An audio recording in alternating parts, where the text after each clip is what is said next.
Welcome, listeners, to Talking Eyes. I'm your host, Leanne Trin, an optometrist and public health clinician based in Larrakia Country, also known as Darwin in the Northern Territory of Australia. This podcast was created to translate exciting, innovative developments from vision research into a form that both clinicians and really any curious mind can understand. Innovation, simplicity, clarity. This series will be diving into a topic where the research has been absolutely awe-inspiring: the retina. It's just a small part of the human eye, roughly the size of a postage stamp, but it's an incredible piece of human biology that plays a central role in how we experience the world around us.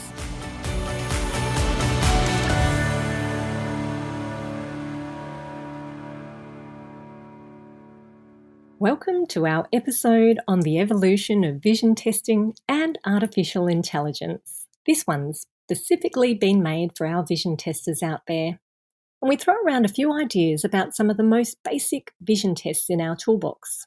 We delve into some of the latest innovations too, shaping the future of eye care, from visual acuity charts to visual field testing. Digitisation is here. Imaging systems are evolving. And now we're in an age where we work through results hand in hand with artificial intelligence to provide more meaning to our data, more precise vision measurements, and possibly more prevention of permanent vision impairment. I have with me this episode Professor Andrew Turpin, a computer scientist. He also happens to be Research Chair of Ophthalmic Data at the Lions Eye Institute and works at Curtin University in Western Australia. Andrew, now, how did you arrive at this really niche area of an intersection between eye health and computer science? Because tell us who the real Andrew Turpin is. He really is like a computer scientist, a computer nerd. Is that correct? Yes, definitely. Yeah, 100% nerd for sure. My PhD and university training was in computer science and very much in the sort of theoretical end, I guess. So discrete mathematics, proving stuff about what can and can't be done with a computing machine, quite abstract. So that would have been in the late 90s. And then almost by coincidence, I guess, I went to the US. My partner had a postdoc at Devers Eye Institute in Portland, Oregon. And the lead of that lab was Professor Chris Johnson, who he'd worked in ophthalmology departments across the US. He was a psychophysicist, but very much part of the ophthalmology research scene in the US. He had a sort of passing interest in computer science from his way back when in his undergraduate days. And he said, oh, well, maybe I could use a computer scientist. You know, I was searching around for a job, right? Because so I ended up doing a sort of a half a postdoc at this place, this Devers Eye Institute, which introduced me to the problem of visual field testing, which is actually very much a computer science problem. And that's when I first got interested. At the same time, I was teaching computer networks to medical students at Oregon Health Sciences University as well. And so that sort of got me into the more applied side, I guess, of computing. And so gradually I drifted more and more towards the applied computer science and got more and more interested in the problems in eye health diagnosis and data and analytics. So it sounds like chance has played a huge role in you developing niche skills in this area, and how lucky are we? Yeah, for sure. Yeah, I think, well, it's one of my favourite proverbs, saying, whatever it is. Chance favours the prepared mind, right? So I guess that's true. Over my career, I've been lucky to have opportunities to work in these spaces, but yeah, also ready to grab them when they arise. That's a great attitude to have. Yeah. So, Andrew, let's talk about the function of the retina, because when we examine the retina, we want to know, is it doing what it should be doing? And if not, why not? And there's a few simple clinical tests that we use to test retinal function, and we've been using these tests or iterations of them for a really long time now. I can imagine people back in, prehistoric ages even going, can you see that? No, can't see it. Well, you should be able to see it. And that's like probably a really gross form of a visual acuity test, right? So I wanted to talk through what sort of evolution some of these tests are going through, if they're going through any at the moment, and the things that are really important from like a person-centred perspective, as well as important aspects from a clinical perspective, because the tests that we do have to be comfortable for people to do, and they have to be happy for people to return, to repeat if it's necessary.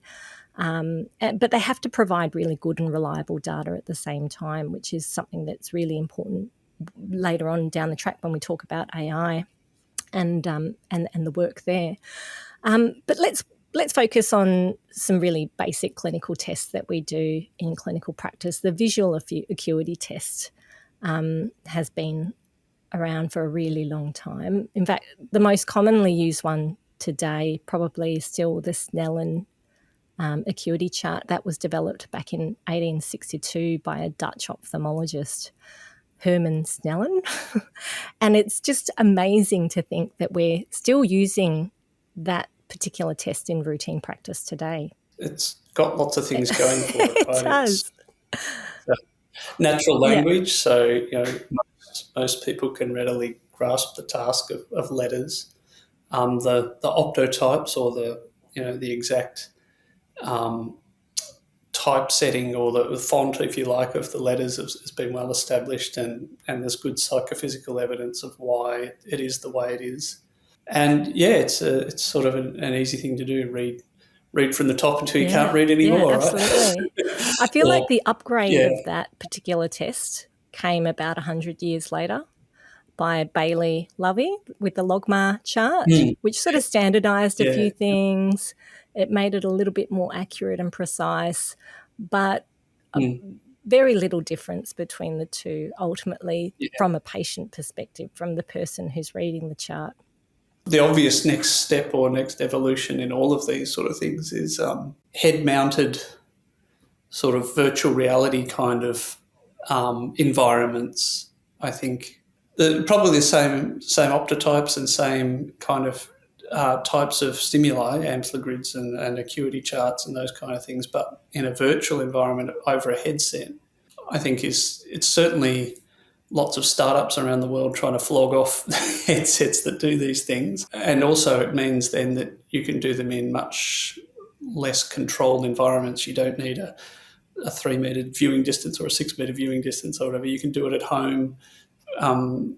Eventually headsets will be, I think, part of everyone's household, just like the internet. And that's so interesting. I hadn't even thought that far. It's those big bulky things that you place on your head.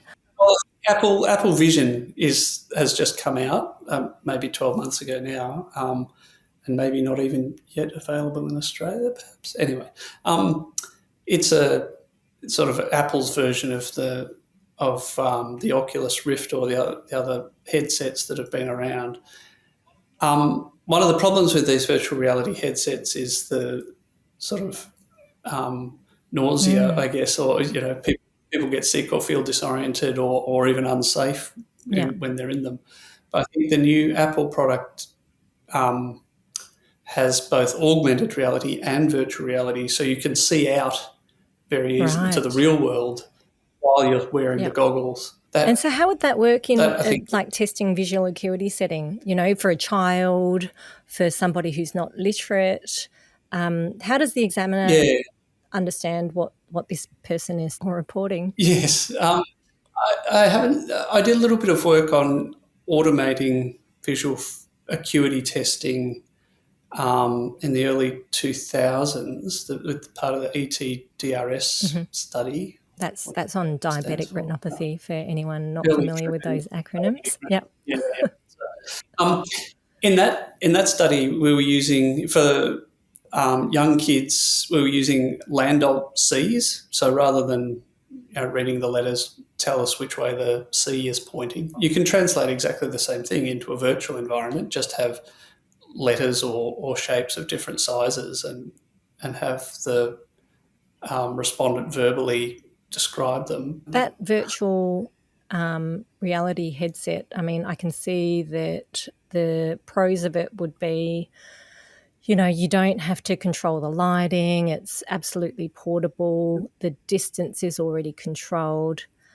The downsides is that it's a piece of equipment which could be really expensive. That's right. And I think the Apple Vision is ridiculously expensive. It's certainly not the type of thing that everyone's going to have in their household in the short term. But you're seeing it as a But potential I think, app that is part of Apple Vision that people can just access. yeah, for sure. There's a custom-built headset in the US which combines refraction, acuity, visual fields, all sorts of other things, all in one sort of headset, which is kind of interesting as And well. so optometrists out there will be out of a job shortly in about... Yeah, well, maybe. More likely, optometrists will purchase these and have them in their clinic, right? So rather than You've got to keep up with the technology, people, right? Right. So yeah, you can have your slit lamp and a headset, and that's all you can throw out. Yeah. Well, and OCT has been minimised as well. Actually, I guess we'll come to that later. I'll be really excited if it has been, because for quite a number of years, when I was working with the Brian Holden Foundation and delivering remote services, we were trying to find a portable type of OCT that we could use, because it's actually really integral to practice now to be able to see these particular features of the retina. So, yeah, definitely keep us posted. Yeah, That one. well, it's definitely handheld OCTs on the market now. I haven't played with it myself. I'm not sure how good they are, but it's only a matter of time until the quality's improved. I think the main issue when I was investigating them, because there are a few out there, is the fact that the image needs stability, and your main OCT device has that stable headrest, whereas your portable devices tend to move with the examiner, move with the patient, and then the image capture, because the resolution that we're looking at is so high, it tends to smear that image with really, really small movements. So I think that was the main issue that we were having. This is one of the advantages of these head-mounted things as well, right? When you're strapped down, we've got it strapped on your head, it moves with you. And so that's another interesting kind of fact. And also they've got built-in accelerometers, so you can also tell when people move their head, and some of them, I think the Vision and the Oculus Rift both have eye tracking built in as well.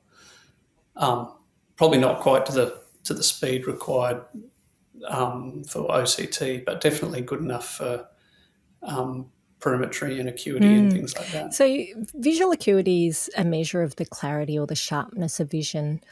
And I imagine that the evolution of a tool like that is to try to make sure that the threshold at which we measure translates to what we're seeing now at cellular levels in the retina. Is there work being done sort of in that space to upgrade the sensitivity of the test? Not that I'm aware of. With a lot of these technologies, there's a real tension between what the engineers get up to in the lab, and like myself, and then what can actually be deployed in practice, right? So sort of the health system is geared up in a certain way, and we'll come to this with the AI technologies as well. So you can probably make a more sophisticated, well, you can definitely make a more sophisticated acuity test in the lab, but deploying that and having it sort of fit into the health system in a way that's useful is actually kind of tricky. So the visual acuity chart has really got that balance right. I think it's sensitive enough for what we need, and easy, fits in, stick it on a wall. And really easy to administer. away. The other tool that you mentioned that one of my other interviewees had also mentioned was the AMSLA grid. Now, that was developed really long time ago as well by another Swiss ophthalmologist, Mark Amsler, to detect central changes in the central visual field. But there's a lot of shortcomings. And one of Robin's really sort of annoyances, pet hates with that particular test is the fact that people initially start off by doing it and then they sort of end up forgetting to do it, and then there's a big drop off. How do we address something like that? Yeah, I mean, this is adherence to treatment and all that sort of stuff is a problem. Gamification is sort of been thrown around. When you said a bit that, I immediately thought Sudoku. Yes, well, I'm addicted to my Sudokus and do them every day, so maybe like a Sudoku. Yeah, one-eyed Sudoku for people. Well, things like Facebook and Instagram, etc., the social media platforms, have made an art of getting people addicted to their products. And I think some of the research, psychology research around that and coming out of that sort of environment can be translated to treatments, medications, tests. So, what motivates a person to remain on a social media platform and continually engage is exactly the same risk reward, I don't know, whatever you want to call it, factors that would motivate someone to do their AMSLA grid each day. So whether it's peer pressure, whether it's echo chambers. Yeah, people agreeing with me. Yes, exactly. Right. Yeah, there's all sorts of ways that social media reward people for engaging. Yeah, and that's exactly the same stuff that could be engineered, particularly with home testing. Right, if you're got your AMSLA grid stuck on the fridge, and the fridge reminds you to look at it, or whatever. There's lots of ways I think people could be addicted to their AMSLA grid. The ethics of that, it'll of course, pass your piece of cheese. Yes, exactly. I'm salivating every time I see a Sudoku. Conditioning yourself to the AMSLA grid. Yeah. So the rise of the smartphone and has allowed social media to become like it is, and that could translate easily into medical treatments, I guess. So there's all sorts of different factors, right? That's what implementation scientists it's sort of the discipline that's emerged over the last 15 to 20 years, I guess, is all about how do you apply it in the real world setting? How do you actually implement these technologies in a way that would make sense? Actually, it's funny you should say that, because the past few months that I've been talking to researchers, it's really interesting. They're on a completely different planet to people. And so the language that they use, I mean, I can see very well how an implementation scientist would be a critical part of translating the things that are known into the things that can be applied in the day-to-day. Let's talk perimetry, because that's one of your babies, isn't it? It is, yes. Speaking of weird world that I live in, language that no one else understands. Perimetry, as all of your listeners will know, the Humphrey field analyzer has been the dominant machine, I think, that's been used since, and that was originally conceived and built in the late 1980s. And not a lot has changed, actually, despite what the marketing material might say. The decisions that were made back then, so white on white, size 3 targets, 24-2 grid, all those things, they weren't arbitrary at the time. There was some research around, but they weren't sort of optimized in some sense. They were chosen as sort of the lesser of a bunch of evils, and the market dominance of Humphrey has meant that it is now the standard sort of test that when everyone thinks of perimetry, think of size 3 white on white 24-2 or 10-2. The computer scientist in me started thinking about perimetry and how to do perimetry better sort of 20 years ago. And then after publishing a bunch of new ideas, realising that in reality, if you want to actually change practice, we have to sort of do something to dislodge Humphrey's dominance. Market dominance, I guess. I mean, they have a vested interest in the status Do you quo know, from a I, business as a point of view. clinician, actually hate Oh, good. asking people to do a visual fields test, because you see them afterwards and it's like they've run a marathon. Like, headaches, it's uncomfortable, it's boring, it requires a lot of focus, concentration. It's an awful test to do. Yeah, and some of that is, again, coming back to implementation science and things like that, right? The ergonomics, and some of it comes down to instruction. It's also boring for clinicians, right? I mean, there's a lot of coaching going on my side, going, oh, look, exactly. Click it only when you see it. Open up that eye. You can do this. Just a few more minutes to go. Yeah, exactly. But I mean, that's tedious as well. But also, having said that, the size 3 white on white is actually it turns out to be quite a good choice. So I don't think my work hasn't been looking at getting rid of that paradigm, but just ways of perhaps using the patient's time at the bowl while they're sitting there a bit more effectively. So one of the really frustrating things about all of there's Medmont in Australia is another very common perimeter, and there's the octopus perimeter as well out of Hartstreit. There's other perimeters around. So particularly in Europe, Humphrey's not quite so dominant as in North America and Australia. But all of them use the same fixed test pattern every visit, right? So if you have a patient who has visual field loss, you know a part of their vision is blind, that still gets tested, right? The stimuli still get flashed in locations, even though you know from the last 5 visits they haven't been able to see it for the last 5 years. They're not going to be able to see it this year. Yeah, exactly. There's a whole minute or whatever of them sitting there amongst the 5 minutes or whatever it is where these lights are flashing in places that So we could actually be reducing the time that they spend there. Yeah, one easy thing, and this is sort of known and analysed in the research literature.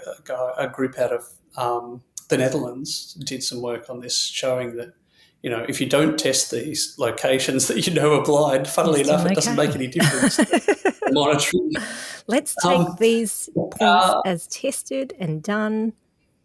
Yeah. Yeah, done. Yeah. So you could just not test them again, and that would shorten the test and sort of make everybody a bit happier.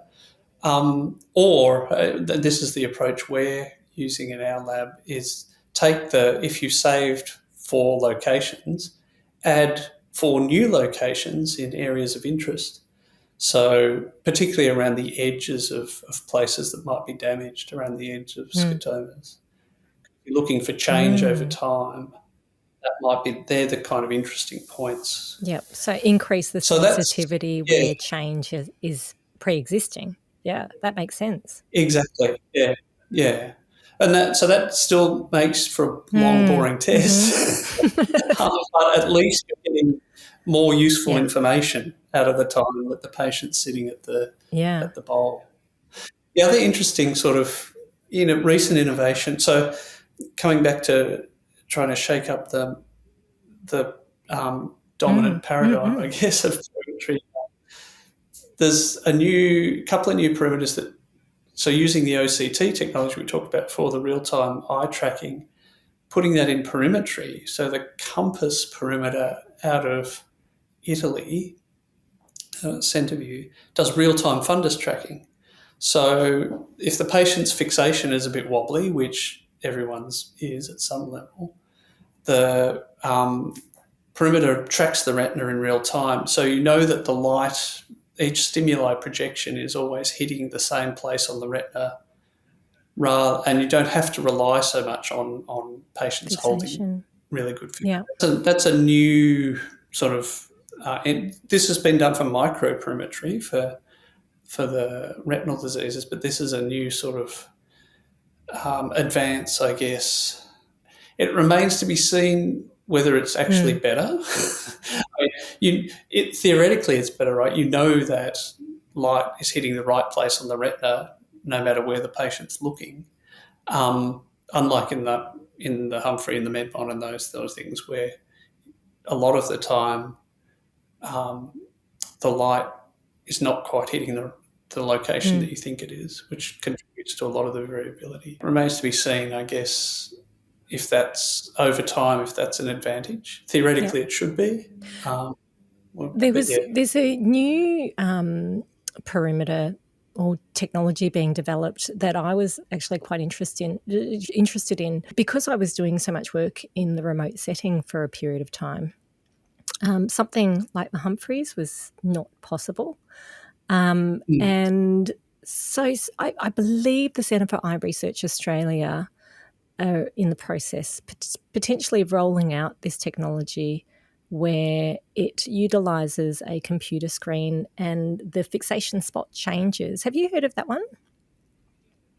Yeah, there's a couple, well, again, a bit like the headset kind of boom in startups and the like. There's been a few of these either tablet-based, so iPad, or screen-based perimetry devices. They work at some level. The drawback, I guess, is you have to control viewing distance and lighting conditions somehow. So the one that I'm most familiar with is sort of the iPad-based one that came out of Melbourne. The Melbourne Rapid Fields test. Rapid Fields, yeah. And so they ended up sort of designing a hood to control the lighting and viewing distance, and so it's still portable but a bit bigger. And the other thing, of course, is that screens can't go as bright as custom-built hardware, so the projection perimeters or the custom-built LED perimeters. And so 0 dB on those, 0 dB on the Humphrey is 3,142 candelas per metre square. Anyway, very bright. And you can't get anything like that on a computer screen. So, and that's fine for early disease and for screening normals from not normal. If you get into advanced disease, then you struggle because you can't present those brighter stimuli. Yeah. But moving the fixation around to get full field of view and stuff, that all makes sense, and there's no reason to do that. And I just thought that just makes the test so much more portable because we're not having to fixate somebody's head into a big bowl. It's such an unnatural setting. I've been to the Perimetry Museum, which is so hard to try in Bern in Switzerland, their headquarters. So they were built the first Goldman perimeter way back when in the 1800s, and they've got a museum of going all the way back to the very first perimeters, all the way up through automated perimeters, and all of them are weird. Back pre-electronics, they were mechanical devices. It sort of hemispheres and big arc things that you stuck your head in. But they're all very unwieldy and strange looking devices. Is it a recommended trip to make? Because I'm up there in a few months. On any trip to Switzerland. Whereabouts in Bern did you say? No. Yeah, I think I'm probably one of the few people. It was a very quiet day that day. normally ripping Right. trade. And then, of course, the head-mounted stuff, again, for perimetry. The screen-based perimetry algorithms and approaches translate directly into the I can see headsets. the headsets working so well, actually, particularly for Yeah, perimetry. it controls the lighting, like you said before. And, how far away do you think we yeah. are from development to? Oh, you are showing me a headset right now. Andrew is showing me So on the his camera a Japanese, headset. yeah. Here's one I prepared earlier. So there's a Japanese company. So this is what you're looking at here. I'm sitting behind me in my office here. There's a Japanese company, Crew T.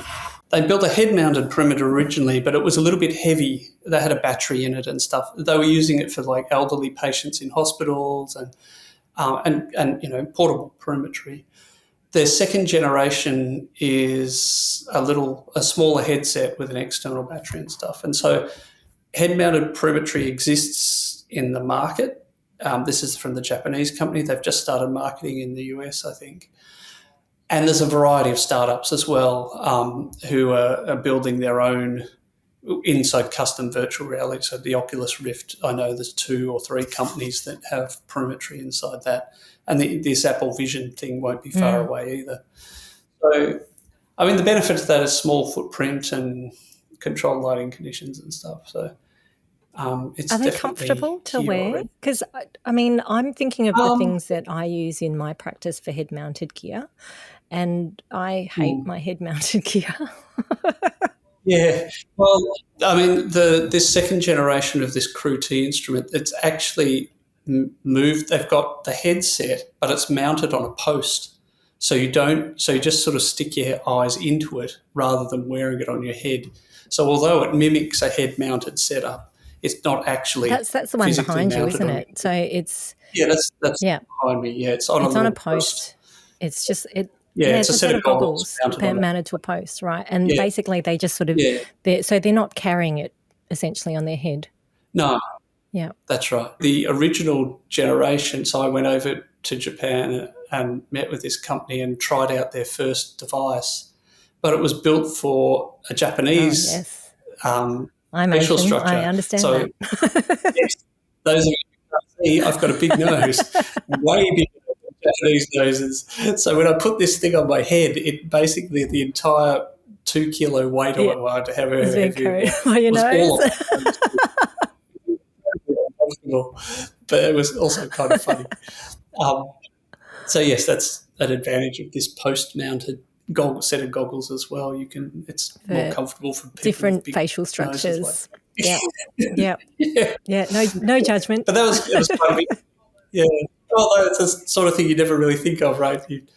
You think, oh yeah, cool, I'll build a headset. And then, Yeah. oh, people have different Yeah, noses. absolutely. That's And actually, later onwards, we'll cover some of these biases for development of technologies and how it yeah. works with AI as well.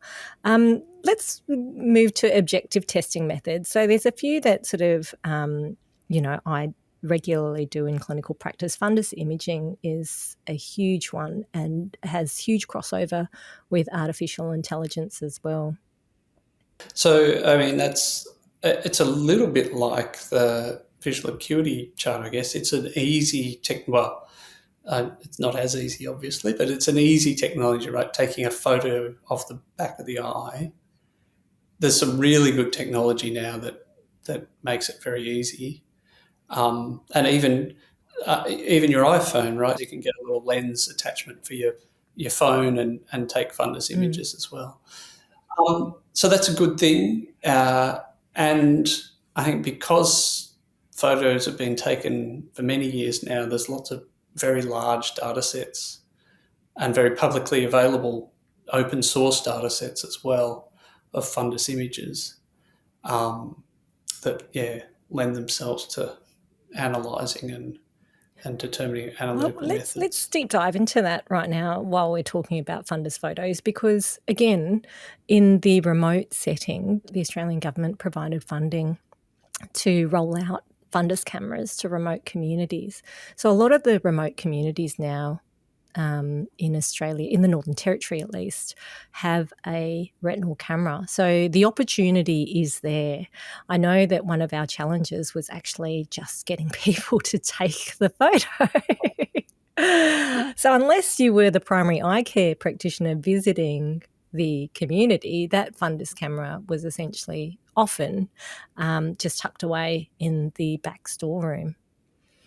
But there's potential. Yeah, and just thinking about coming back just quickly to that compass perimeter I mentioned earlier, which does the real-time eye tracking, that same technology for tracking the retina in real time is also built into their fundus camera, which, I mean, makes it more expensive, obviously, but by having real-time retinal tracking and automatic focusing and all that sort of stuff, it really takes the work out of fundus photography. It takes beautiful photos without any intervention. I mean, this is not an ad for it, but just if you're using it in our research projects, and the photos are just stunning. Right? They're the best fundus photos we've ever seen, and it's completely sort of hands-free. You don't have to do. You just have to sit there, and it takes this beautiful photo.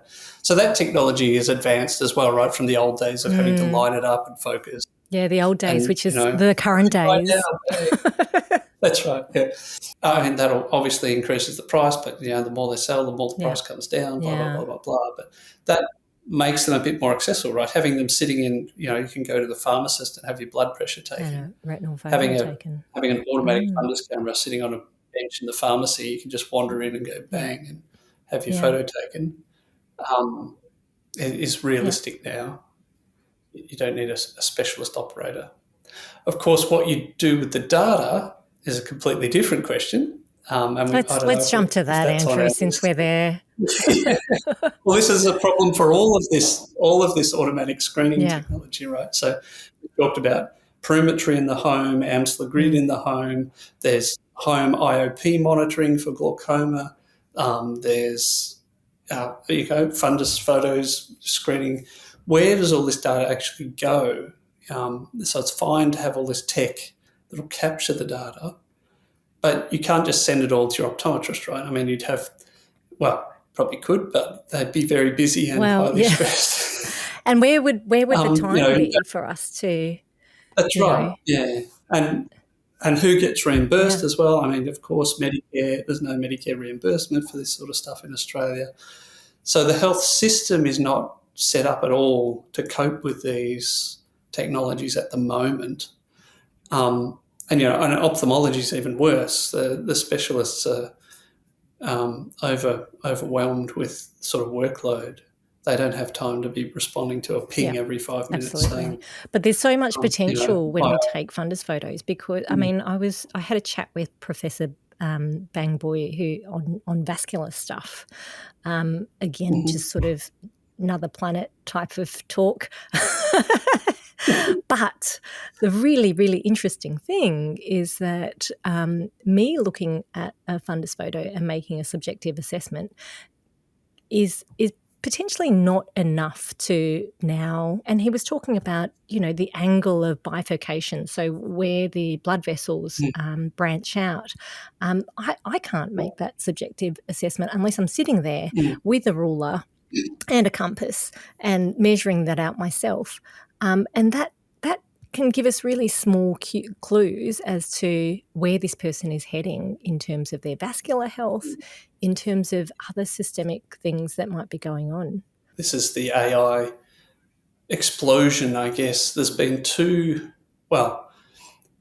the algorithms, AI neural network algorithms invented in the 1970s worked really well, except there wasn't enough data. And so the recent sort of explosion in AI hasn't really been, some of it has been some new sort of algorithms, but most of it are algorithms that are already known, just that we now have enough data to make them work.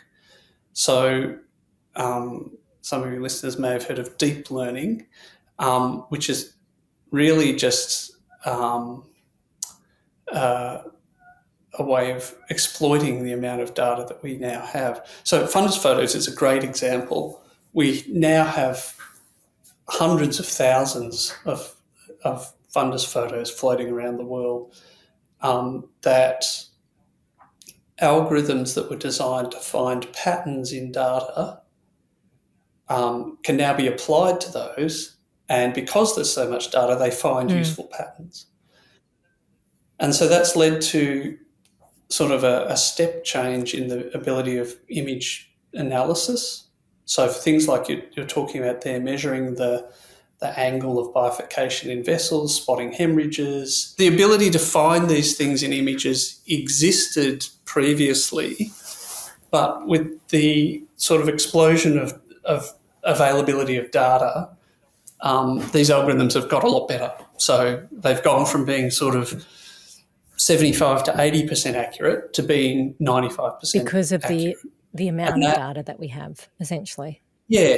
The algorithms themselves haven't changed a great deal from the 1970s, but there's now the amount of data to make them work. And that's a little unfair. So the amount of data made the 1970s algorithms work, but then that led to some further and I mean, I improvements. imagine the quality of the data back then is very different to the quality of the data today. I mean, you talked about this compass.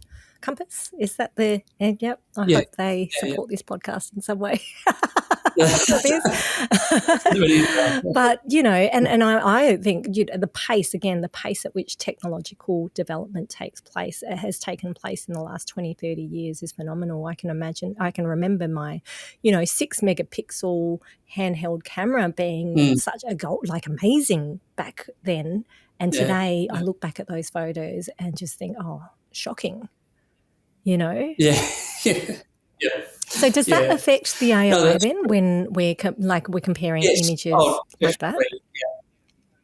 Yeah, I mean, you alluded to it a little bit earlier, but garbage in, garbage out, right? So if these deep learning algorithms, which are being called AI, when people say AI these days, they usually mean deep learning. What does that mean? What's deep learning? Yeah, so what does deep learning mean? So machine learning is the idea that a computer program can learn patterns in data. And the original, so that going back to the 70s and 80s, this neural network architecture was sort of bio-inspired. So thinking of the visual pathway, you've got retina, LGN, V1, V2, V4, whatever, all the way through. So layers of neurons. And that sort of inspired the computer scientists back in the day, saying, well, why don't we build some software like that? So we'll have layers of neurons, which are and weights that connect them. So you could think of in terms of image processing, there can be a neuron per pixel. So for every pixel in an image, there's a neuron, and you could think of them as retinal ganglion cells, say. And then groups of those pixels or neurons connect to the next layer of neurons, so the LGN. And, there could be, like we have orientation-tuned neurons and coloured neurons and all sorts of other neurons. Each that's mimicked in as layers in these networks of neurons. So artificial networks. Back in the 70s and 80s, these layers of neurons, perhaps there was 2 or 3 or 4 layers. Deep learning put this on steroids and said, well, let's have 20 layers of neurons instead. And because the 2 things, we have the computing power. So if you think about, if you have 5 neurons connected to 5 other neurons, that's 25 possible connections, 5 times 5. If you've got a million pixel image connected to another layer of 1,000 neurons connected to another layer of 1,000 neurons, you quickly get millions and millions of parameters. ChatGPT has over 1 billion of parameters. And same with these computer vision sort of algorithms. So you've got many, many parameters, and each parameter is a weight between connecting neurons. So, for example, if you've got a vertical edge in your image, there would be a set of weights, high weights, which would connect that to a vertical neuron. And if you've got a horizontal line, that would have low weights connected to a vertical neuron. Yep. Anyway, so you have to learn all these parameters from data. So you need lots of computing power to do it, and you need lots of data. So if you think about something with 1 million parameters, you need 1,000,001 data images to train that to a good level. So deep learning is like just think of it as mimicking the visual pathway. You've got every pixel of the image as a retinal ganglion cell. You've got then a whole lot of LGN cells. You've got a whole lot of V1 cells, a whole lot of V2, all the way up to wherever you want to go. And so with retinal photography, for example, how does deep learning relate to this? Right. So you can then train. So as you go up the neural pathway, right, you get different sorts of specialization. So you get motion and you get contrast and you get blah, blah, blah. But eventually it goes all the way up into the other areas of cortex where you do object detection. And, is there a dog in the image? Is there a car? Is there so there's a whole nother set of neurons. So these artificial networks, these deep learning networks of neurons, they have the same thing. At the end of their layers of networks, they have to make a decision. So something like, is there a hemorrhage in this photo or not? Are the bifurcations bigger than usual or smaller than usual? So the final layers of these networks have some sort of decision capability. And it could be, is it normal, is it abnormal, or it could be more specific to do with vasculature or whatever else is you're looking for. So then are you saying essentially we could potentially cut the clinician out, because sometimes the deep learning could be more accurate? I mean, that's true. There was can't remember which group did this, but they took a bunch of fundus photos from males and females, and they asked a group of experts to classify them as male or female, and they asked the deep learning system to classify as male or female. And the deep learning system was 99.99% accurate, right? Almost 100%. And the clinicians were, pretty hopeless. Probably 50-50. And so everyone got really excited by this result, right? I mean, obviously that's not a very useful thing to do. But it does demonstrate something. That's right. It demonstrated something, right? And so everyone got really, really excited and went, wow, if they could do this, it must be able to do all these other things. And that hasn't panned out in practice, unfortunately. So diabetic retinopathy has worked, right? So looking for hemorrhages and looking for unusual vasculature has worked. But again, that's a fairly easy task for humans, right? It is. And it does rely on a really good retinal image as well if you are basing your assessment purely on the retinal image. Because I know, with some fundus photos, it's actually not seeing the whole picture. So I think the promise, the engineers all got extremely excited, saying, oh, yes, we can do away with clinicians because, look, they can tell male, female really easily.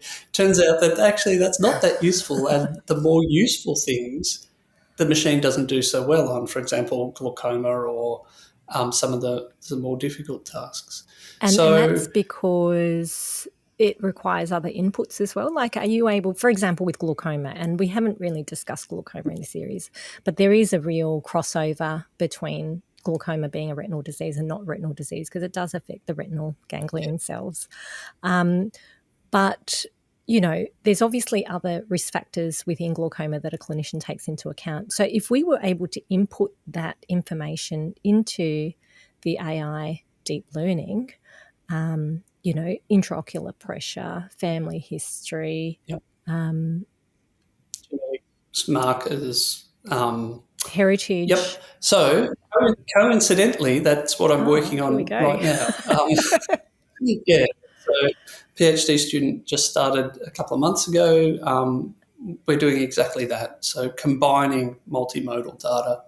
And that's not specific to glaucoma, right? I mean, at the moment, that's what a clinician does, right? You take all the bits and pieces, including history, and you try and form a probability, in effect, of what's going on.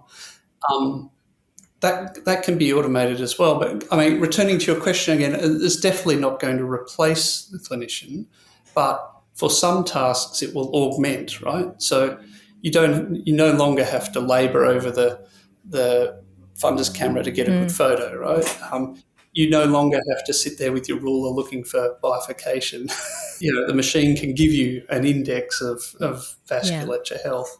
Same with the OCTs, right? You don't have to sit there with your calipers Yes. measuring different layers of the retina on an image. It automatically segments and gives you Yes. a score. So certainly assisting clinicians and augmenting their practice, but I can't see them replacing clinicians for a little So while at the yet, at moment, least. really, the artificial intelligence is reducing our labour, essentially, and potentially with greater Yeah, accuracy, but you sort of still need some sort of human interaction to verify the results. and this is exactly the same in a lot of industries, right? So even car manufacturing and the like, a lot of the labour intensive sort of tasks have been automated away, but there's still a lot of humans in Yeah, the loop. yeah.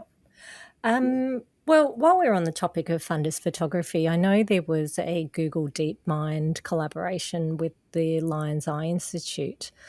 What did that look like?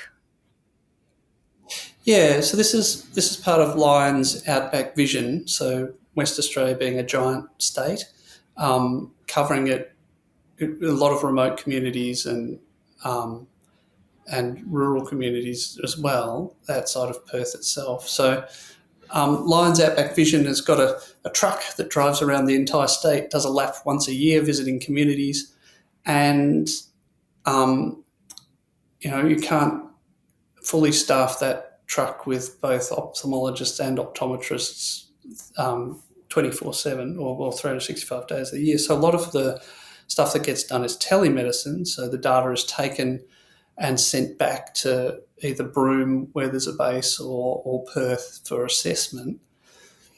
But if that assessment can be done on the spot with an AI, so in particular diabetic retinopathy, so this is detecting diabetic retinopathy in fundus photos, can now be done very reliably by Yeah. AI. And so rather than having to send the photo back to home base for a specialist opinion, that can be done. So the collaboration with Google, the two things that were needed, of course, were data, and which some came from Moorfields Hospital, Eye Hospital in London. I think they've got quite a big data set there, and compute power, which Google's got a lot of, to train these neural networks with their millions of Yeah. parameters. Interesting, actually, because as you're saying that Moorfields has a lot of data, I actually wondered how applicable that data is to the Lion's Eye Institute work because of the different types of Yeah, I mean, populations that we're yeah, looking at. So, can data from Moorfields actually be translated into that completely different setting? yeah. Yeah, I mean, there's a side anecdote here. One of the guys who works on um, rare diseases and rare retinal diseases in the Indigenous communities around Perth, around West Australia, the thinking of perimetry and normative data and OCT, at first they tried to use African American normative data, thinking that it would be close to Indigenous Australians. But it turns out that actually the sort of Anglo-European sort of Is database is closer. much closer to Wow. Indigenous anatomy than African American. So that was Completely different a continents misadventure. perhaps has something to do with Yeah, yeah. it. Yeah, so a misadventure in sort of normative data and guessing what Yeah. would be the right thing. So, so to answer that question, I think the Moorfields data is probably not too bad. Um, yeah. Because we're looking at very similar Yeah, I'm structures, aren't we? We're looking at vasculature. We're just yeah, looking at whether that vasculature is compromised or not with hemorrhages. Although, yesterday I had a Caucasian-looking patient who had been flagged previously as somebody who had or was at high risk of developing glaucoma because of the way that her optic nerves looked. And Mm-hmm. and so I ran, the usual basic glaucoma screening test, your OCT, and they did look unusual. They didn't look diseased though. They were large and they had large optic nerve head cupping. And because I work out in remote communities, in my mind, I thought, oh, this actually looks like a normal Aboriginal optic disc. So I questioned her and I asked her what her heritage was. And she said, oh, I don't look it, but my dad's Aboriginal. And it sort of just then everything lined up. She had low intraocular pressures. Yeah. She had nerves that looked like a typical nerve that I would see in the Indigenous setting. And so her risk for glaucoma was just very close to zero at that Yeah. point. But without that Yeah. additional information, you can see the Yep. application of the Caucasian data that we have to a completely different country or race Yes. just doesn't make sense. I think the optic nerve examination is particularly susceptible to that. I'm not sure about the diabetic retinopathy, the vasculature stuff. I don't know. Another sort of side story here about Google and fundus images. So about 5 years ago, I think, Google Health undertook a massive project in Thailand on diabetic retinopathy. So they trained their neural networks on fundus photos to detect diabetic retinopathy. That they were 99.9% accurate in the lab or whatever, and they deployed this system in Thai eye hospitals across Thailand, and it was a spectacular failure. They ended up abandoning the project after sinking millions of dollars into it. And the reason was, as you alluded to earlier, the actual input images that were being taken on the ground were really poor quality. And so the neural network had been trained on, images that had been taken in clinical trials and good quality images. So that was one of the problems. And the second problem was just the straight out, again, the health system hadn't been set up to allow for fundus photos to be taken and to be sent off to the Google Cloud and to come back. The training of people to take the photos, the setting up of the hospital workflow to allow for the delay as the photo was sent off and came back, and who does what with the information.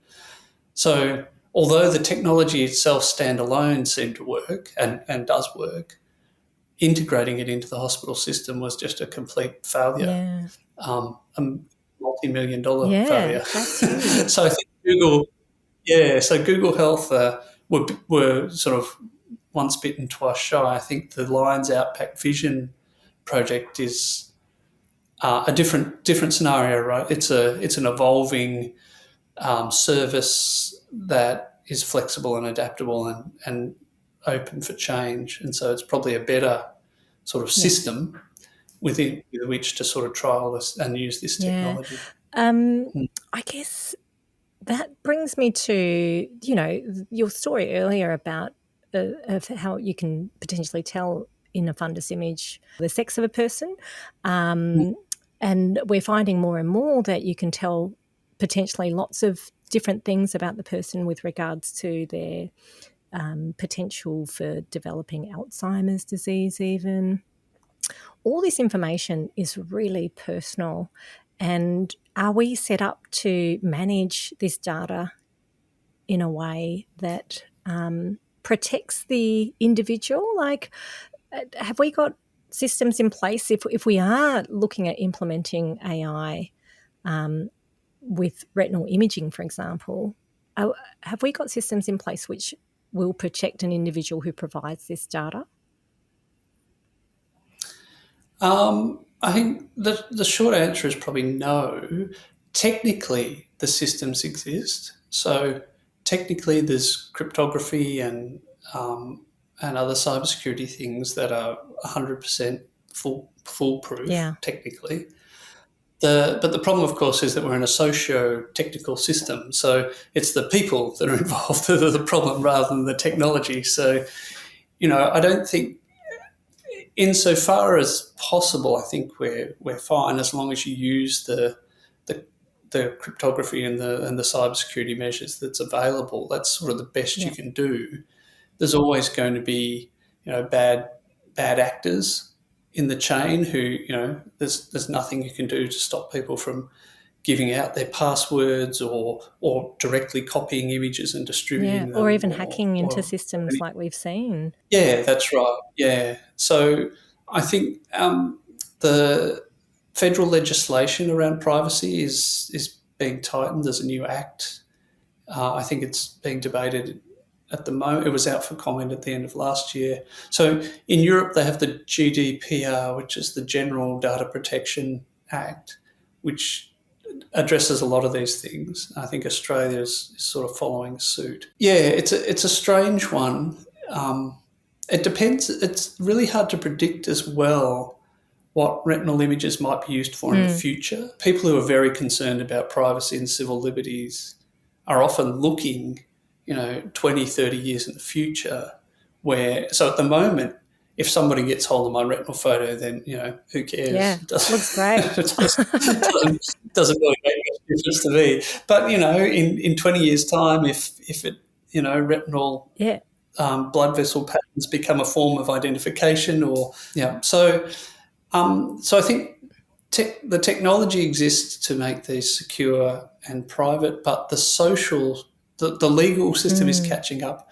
But the social system, right? I'm not even sure what it means for my retinal data to be private, right? I can't sort of I can't envisage currently any problems with people seeing my retina and having it tagged with my date of birth and name or whatever. But perhaps I'm hopelessly Yeah. naive, or within 20 years' time, it'll be a real Yes. problem. So yeah, it's a very I tricky guess the space. risk of anything bad happening has to outweigh the benefit for you to withhold, Yeah, doing any of these things. And at the moment, I personally think that retinal photos are fantastic for people to have. They provide that baseline that we used to just hand draw on our record cards. yes, yeah, And, we yeah. did the best that we could back then, but if I ever saw that today, I would be thinking a bit dodgy. Another little interesting sidebar. Well, interesting for me because I'm a data nerd. You alluded to it earlier as well about training bias, Yeah. and so these AI algorithms are trained on large fundus databases, and there could be racial biases, which we talked about. But of course, there's privacy selection bias here too, right? So if people who opt not to have their fundus photo included in training data, as opposed to people who, like myself, would happily include my image in a training set, that also biases the data Yeah. somehow, right? It's not obvious Immediately. if that would make a difference to anatomical or disease processes, but maybe there is some hidden link between your likelihood to develop Alzheimer's and your willingness to Yeah, your include your fundus anxiety. photo. Maybe neurologically you could be different, and having these anxieties could be, yeah. Exactly right. There's some difference somewhere, and so that feeds into Yeah. training bias, which is another sort of a weird Yeah, well, sidebar. talk to me about algorithms and developer bias as well, because, when you are Yes. developing these algorithms to create these assessments on, for example, fundus images or any of the imaging that we might be doing for the retina or for any other part of the body, there's always the developer bias involved. It's because essentially these algorithms are your opinion. Yes. Yeah. And this is a symptom, I guess, of the hyper specialization of professions and particularly research, right? So the engineers who are building these neural networks are hyper specialized, right? And as you said, talking to me about my weird view of the world on visual fields, or talking to Bang about his living in Yeah. his other world. These guys, generally guys, but of course some women as well, but generally guys, live in this neural network world, right? They're living in this abstract mathematical computing world where they're building these things, and all they're trying to do is increase the number.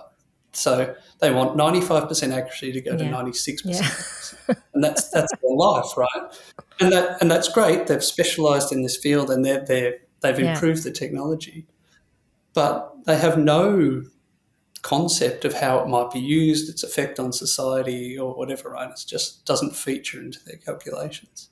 And that's true of in the reverse as well, right? People in the clinic are seeing patients day to day. You're specialised in caring for humans.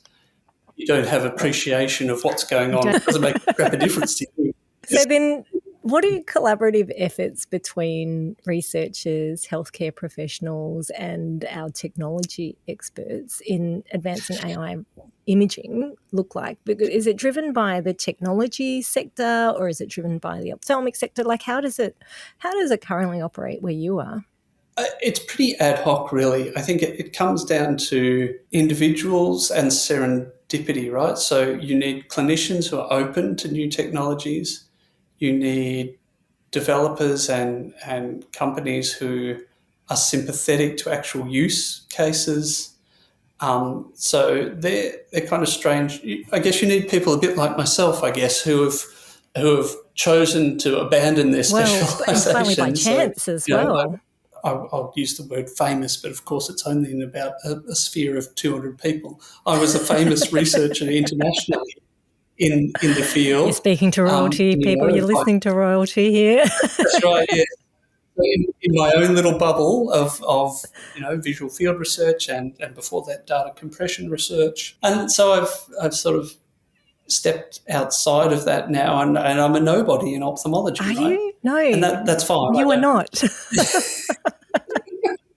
That's fine. I don't mind that. But it comes down to personalities, right, as well. People have to, the type of people who are willing to cross over between technology and clinic are probably rare, and interdisciplinary rewards are not set up, right? So that you can be rewarded in ophthalmology for being an amazing surgeon or making lots of money or whatever.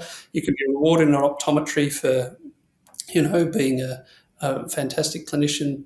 You can be rewarded as a computer scientist for getting 95% to 96%. But there aren't, I get lots of warm fuzzies for seeing technology translated into useful practice. But, there's a generalist or a cross-disciplinary approach often falls between the gaps 100%. of the two specialties. That coordinating that is so vital, actually. Without it, in fact, probably like yourself, right?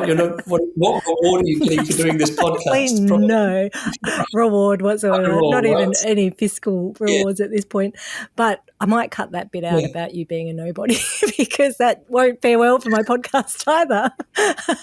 Right. But no, it's vital. It's absolutely vital, and it's not recognised, but it's so vital to coordinate everything so that we have a much more efficient system. Yeah. And I think perhaps the field of coming back again to implementation science, so it's been given a name and a discipline. And I think also our universities are getting more interested in technology transfer. So I think the systems and rewards are changing slowly, that it's sort of realised that the old system of rewarding specialists for what they do is not translating into social benefit. Yeah, so I'm forecasting that Andrew Turpin in the next 5 years could become the godfather of implementation here. Now, you spoke earlier about VR units being one of those emerging technologies that you're probably expecting to perhaps see mainstreamed in the next little short while, I guess.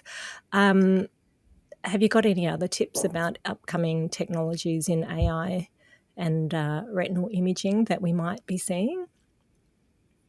I mean, there's two things, right? Hardware and software. All the AI is software. In hardware, I think OCT is pushing the boundaries of quantum physics. Amazing. I think they're down to sort of micron level accuracy. Not being a physicist, I don't know, but it's hard to see that getting much better. I'm not aware of any sort of new exciting technologies in the image space. So new visual field stuff. I mean, the fundus tracked visual field, and I think microperimetry for AMD and the like has got a lot of growing to do. Probably on the software side again. I think the hardware, projecting small white lights on a white background that's a solved hardware problem, but there's a lot to be done in software. In terms of AI, of course, we haven't even broached ChatGPT, which deals with language more than images, but having that technology in the clinic, if we're sort of limiting our discussion to images, I guess, producing radiology reports, it's already used routinely, right? So automatically generating a natural language description of what's going on in an image. That technology is advancing rapidly. And, it makes me think about integration, again, that implementation factor, because that, we have that technology there, but integrating it into existing software, existing hardware even, is the challenge, is one of the challenges. Yeah. And technically that's doable. Another sort of aspect to this, we touched on the privacy. We didn't really talk about medico-legal responsibility as well, right? But if you've got a machine that takes an image, automatically generates a report and sends it off somewhere for action, whether it's a referral, whether it's a script for medication or whatever it is, who's responsible when that goes wrong? And that's a thorny problem that legal is always playing catch up with this technology. So the medico-legal responsibility as well. Who's responsible? Is it the developers? Is it the company that sold the product? Is it the clinician for not checking? Is it the patient for generating have such bad data? I don't know. Yeah. So that's another sort of thorny issue that needs to be sorted out if we go down the automation path. Yeah. And that goes across a whole bunch of different areas as well outside of eye care, that automation. That's right. Yeah. Legal side of things. Well, I guess I'm thinking in manufacturing, right? The company that produces the good is held responsible. So if you use the automated production line, well, Boeing, for example, recently that the panel blew out on the Max, the 747 Max or whatever it was, because a couple of bolts were missing in the production process. And so Boeing is held responsible for that as the manufacturer. But that doesn't seem to be the case for software in some sense, right? So I think Tesla is held responsible when its AI goes wrong, but that's because it's inside a physical car. If an OCT segmentation goes wrong and leads to a misdiagnosis of, I don't know, say glaucoma, because it's what I know about, and that leads to stress-related disorders in the patient who's been misdiagnosed, is who the manufacturer of the OCT held responsible for that? Probably not in the current sort of climate, right? Because it's a software error rather than a hardware error, I suspect. And it's more complicated, I guess, in healthcare because it forms a part of a whole suite of tools rather than currently being the sole tool that's used for any one diagnosis. The burden is still on the clinician, right, to take all of the information integrated and they're responsible. But if you're doing automated diagnosis based on fundus photos, then I guess the manufacturer has to be held responsible somehow, which doesn't seem likely in the current climate, but I guess that's the way it'll move. Thank you so much for joining me on today's episode. I have learnt so much. I'm actually really excited now about these VR head units that you have brought my attention to. That had not been on my radar at all, but I think it's actually a pretty exciting piece of technology that I can see in practice. And I will definitely be looking out for them at trade shows, that if I do go to conferences, just to check them out. I will also check out this Perimetry Museum in Bern when I'm there later in May. I'm sure you're alive. Don't waste your time. But no, it's been fascinating learning about AI and its adoption into our industry and the potential for it now and the challenges that we face as well. So thank you so much for sharing your knowledge. No worries. Been a Thanks, pleasure. Andrew. Thanks for listening to Talking Eyes. Additional resources for this episode can be found in the show notes. If you found the content of our podcast interesting, feel free to post a great review and share it with your community. If you have a topic you'd like to hear more about, or have expertise in the field of vision and would like to contribute to future series, contact me via our socials on Facebook and Instagram. I'm Leanne Trim, your host of Talking Eyes.